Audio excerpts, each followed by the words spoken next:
मैनपुरी, खतौली और रामपुर के प्रत्याशियों की भारी जीत के लिए भारतीय जनता पार्टी ने एक मास्टर प्लान तैयार किया और मंत्रियों की फौज को वहां पर भेजने का इरादा बनाया। हमारे साथ प्रदेश अध्यक्ष भूपेंद्र चौधरी जी हैं। सर, मंत्रियों की वहां पर ड्यूटी लगाई गई और बताया जा रहा है कि केंद्रीय मंत्री भी वहां पर पहुंचेंगे, भारतीय जनता पार्टी का प्रचार प्रसार योजनाओं को लेकर जाएंगे। कैसे देखते हैं सर इसको? नहीं, हमारी पूरी पार्टी के जो कार्यक्रम हैं, अभियान हैं, चुनाव है, पूरी संवेदनशीलता के साथ हम लोग चुनाव में जाते हैं। पार्टी के कार्यक्रमों को जनता के बीच में लेकर जाते हैं। पार्टी की योजनाओं को, सरकार की योजनाओं को हम जनता के बीच, तो भाजपा के सभी कार्यकर्ता, जिसमें देश के प्रधानमंत्री जी भी हैं, प्रदेश के मुख्यमंत्री जी भी हैं, और सारे मंत्री, विधायक, सांसद, पार्टी के पदाधिकारी, सब लोग जनता के बीच में हमारी उपस्थिति 12 महीने 360 दिन लगातार बनी हुई है। और हम अपने जनता के बीच में है। ये तो केवल जो सीजनल लोग हैं उन्हें विचार करना चाहिए। जो सीजन के समय चुनाव आ गया तो जनता के बीच में आ गए, उन्हें ये विचार करें। हम अपनी सरकार की बातें अपनी पार्टी के कार्यकर्ताओं के माध्यम से जनता के बीच में रखेंगे। और हम हमारी तैयारी है, पूरी तैयारी के साथ हम रणनीति बनाकर अपने कार्यकर्ताओं को घर घर संपर्क करके अपनी बात कहेंगे। और मुझे निश्चित रूप से विश्वास है कि प्रदेश की जनता आशीर्वाद देगी। दोनों विधानसभाएं और लोकसभा मैनपुरी की सीट भाजपा बड़े अंतर से जीतेगी। मुख्यमंत्री योगी आदित्यनाथ भी सर वहां पर मौजूद रहेंगे, तीनों सीटों पर प्रचार प्रसार करेंगे। लगता है कि सर भारतीय जनता पार्टी के लिए ये तीनों सीटें जो हैं वो प्रतिष्ठा का विषय है, आगे आने वाले समय में इसका कुछ बेनिफिट भी मिलेगा सर? नहीं, निश्चित रूप से भारतीय जनता पार्टी पूरे तैयारी के साथ, पूरी मजबूती के साथ सभी चुनाव लड़ती है, चाहे वार्ड का चुनाव हो, चाहे प्रदेश देश का चुनाव हो।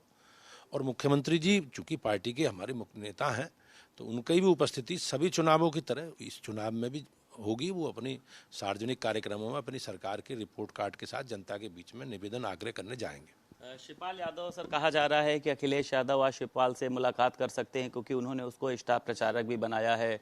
डिम्पल यादव के समर्थन में वो वोट भी मांगने की बात कर रहे हैं। कैसे देख रहे हैं सर? लग रहा है कि दोनों जो परिवार हैं या दोनों जो बड़े नेता हैं एक हो रहे हैं।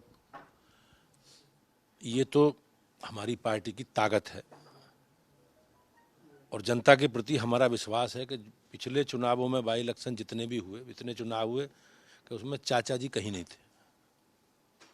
हमारी ताकत के कारण ही, भय के कारण समाजवादी पार्टी ने उन्हें स्टार प्रचारक बनाया है और उनके मान मनोबल में लगे हुए हैं। लेकिन निश्चित रूप से भारतीय जनता पार्टी अपनी नीतियों के साथ, अपने कार्यक्रम कामों के आधार पर हम तैयार हैं और जनता के बीच में घर घर जाकर अपनी सरकार की उपलब्धियां, अपने सरकार के काम, अपनी सरकारों का रिपोर्ट कार्ड हम जनता के बीच में रखेंगे। अपने वैचारिक बात भी कहेंगे। हम जिन विचार के लिए हम लोग सरकार में आए हैं और जनता के जो जो काम हमने किए हैं उन सारे विषयों की चर्चा करके हम लोग निश्चित रूप से इस मैनपुरी, रामपुर और खतौली की महान जनता से एक बार पुनः भारतीय जनता पार्टी के पक्ष में मतदान करने की अपील करेंगे।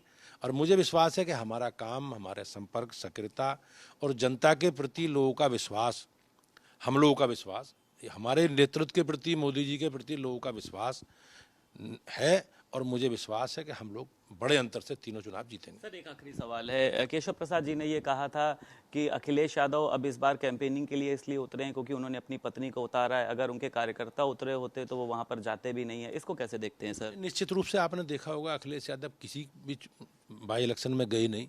धर्मेंद्र यादव लड़े, उनके आजम खां के परिवार के लोग लड़े, जो भी लोग लड़े वो कहीं किसी चुनाव में नहीं गए। लेकिन वो नीति उनकी अब कहाँ तक प्रभावी रहेगी, उस पर क्या करेंगे, वो पत्नी के लिए तो लड़ाना पड़ेगा। अच्छा सर, वहां पर कल आप लोग पहुंचे थे नामांकन के लिए, वहां के माहौल की अगर बात करी जाए, किस तरीके का सर माहौल था? जनता के समर्थन की बात करी जाए, जनता मैनपुरी की, खतौली की, रामपुर की 2012 से 2017 के कालखंड में जो गुंडागर्दी, अराजकता, जमीनों पर कब्जे, छिनैती, चोरी, माफिया तंत्र एक विकसित हुआ और उन लोगों के तबके का उत्पीड़न किया है, वो सारे विषय लोगों के, समाजवादी पार्टी किस तरह माफियाओं के, गुंडों के साथ खड़ी रही सरकार, वो सारे विषय लोगों के संज्ञान में है। और निश्चित रूप से लोग संकल्पित हैं कि अब समाजवादी पार्टी को कोई अवसर प्रदान नहीं करना। बहुत शुक्रिया सर भारत समाचार से बात करने के लिए। भारतीय जनता पार्टी के प्रदेश अध्यक्ष भूपेंद्र सिंह चौधरी मौजूद थे और उनका कहना यह है कि उपचुनाव को लेकर भारतीय जनता पार्टी लगातार सक्रिय है। तमाम मंत्रियों की फौज को उतारा गया है कि समाजवादी पार्टी के गढ़ को कहीं ना कहीं से नेस्तनाबूद किया जा सके। लखनऊ से वीडियो जर्नलिस्ट अमरीश के साथ संदीप खेर, भारत समाचार।